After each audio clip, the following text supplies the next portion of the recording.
Well, Mr. Christian Atheist, I can't say I was at all surprised to see the opening statement of your response video there.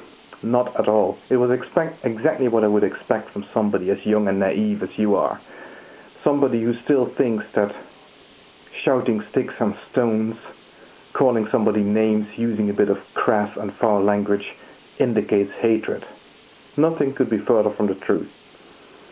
No, in order to figure out whether somebody is actually expressing hatred, you need to listen to what they're actually saying. You need to listen to the message, not to the words. The message is very important there. And I'll let you in to a secret.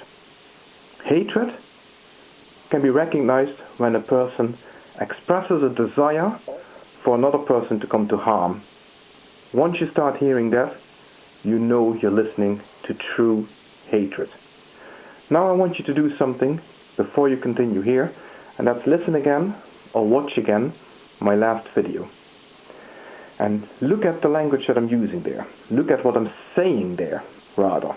And you'll see that at no point whatsoever do I express any desire for you to come to harm.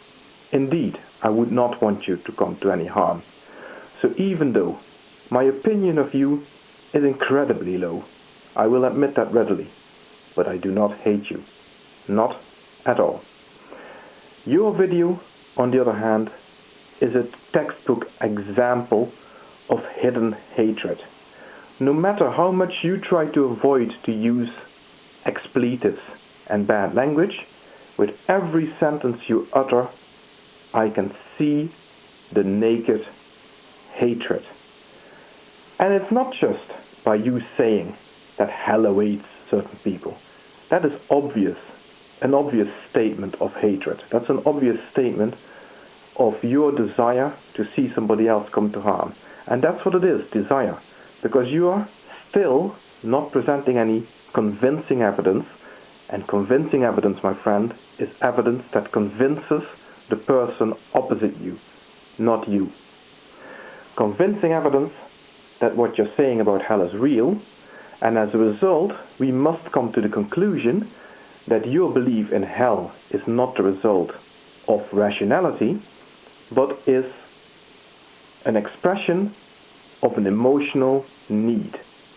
You choose to believe in hell because it satisfies an emotional need. You try and tell me what sort of an emotional need of yours could be satisfied by thinking that somebody like me will go to hell. Think about that for a moment. There can be no other answer than that this satisfies your need to see people like me suffer. And that is exactly what hatred is. Do not deny it for any moment. Now you try to wriggle yourself out of this one by talking about this absence from God idea. But again, you cannot help fall into the trap of expressing how you really feel, your real hatred for other people. Listen to yourself. You're talking about somebody who does reject going into the house of God, as you call it. But what do you want for them to happen? You want them to be absent from God forever. You want them to live essentially for an eternity feeling separated from God. That is a form of pain, so you therefore want that person to come to harm. You still hate that person. Why are you not simply satisfied with believing that a person who chooses not to accept your precious paradise is simply going to cease to exist? Because in your mind that would be the easy way out. That would be a way out that involves no pain. And that's not good enough for you, is it? See? There's that hatred again. And also, even that is not good enough for you, because the moment you start talking about an absence from God and removing all the hellfire and damnation, you introduce demons. Because again, it is much nicer, isn't it, to think about people outside this house of God, to be in perpetual danger from tormentors, isn't it? Isn't that much nicer for somebody who is as hate-filled as you to believe in? So with every sentence you utter, you lay your soul bare for everyone to see. And it's not a pretty sight, my friend. It is not a pretty sight at all. Demons are very funny as well. I actually made a video once, it's about a year and a half ago now, in which I invited people to send me their demons to possess me. You know, those leftover demons that have no home to go to. Here is a good home for any demon to go to. Possess me if you dare. Still hasn't happened. It's never going to happen either. This brings me to the final point that I want to make. Your so-called atheism. Sorry, but I listened to your arguments and they're infantile. That's the only word I can think about. They're infantile and indistinguishable from that a 50-50 agnostic might possibly put forward. Something like, well, Yahweh either does exist or doesn't exist, so I reckon the chances be 50-50. Doesn't work like that. You see, if you're a longer-term atheist and you've actually bothered thinking about this properly, you will realize that there's a lot more to it.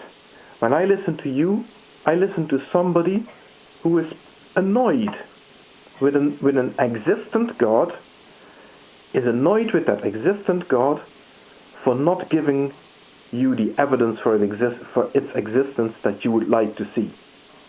But you see, you haven't taken that step from saying, he has not given me the evidence, I don't like him anymore, to there actually is no evidence, because more than likely there's nothing there for there to be evidence for. You didn't take that step, and that's why you were never an atheist.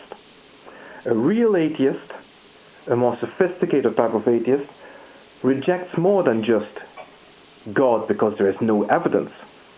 An atheist thinks about ontological arguments that many religious people put forward and rejects them. An atheist thinks about the properties that many religious people attribute to their gods and find them logically impossible. So Yahweh cannot possibly exist, Allah cannot possibly exist, and so on and so forth. Do that with every God? What God is there left to believe in? And an atheist would also be very aware of the history of mythology, the history of the gods. For example, are you aware that Yahweh, back in the day, was just one of a pantheon? Look it up. So, no, you were never an atheist. You are too young to be a proper atheist anyway. What are you, 25 maybe? So, give it a bit more time and give it a bit more thought, and you might actually learn something. But don't give me this, I used to be an atheist, because you clearly weren't. And then finally, I want to talk about your girlfriend. Again, this shows that you were not in the right mindset to be an atheist at all.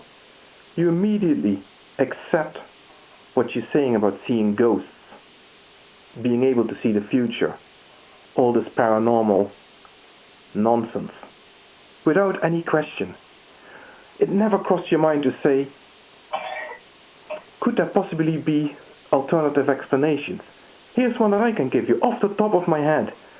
Your girlfriend has a kink in her brain, I don't know what it is, but she's suffering from hallucinations.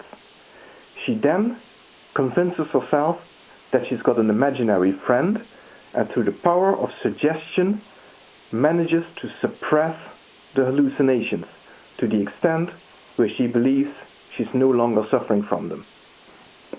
It's a possibility. I'm not saying that that is the case, but it is an alternative explanation that could possibly be true and that does not involve any belief in any gods. There's no such requirement. You see, that is what a real atheist would have done. You, my friend, you were never an atheist. Never. So please stop lying about that. It is very unbecoming.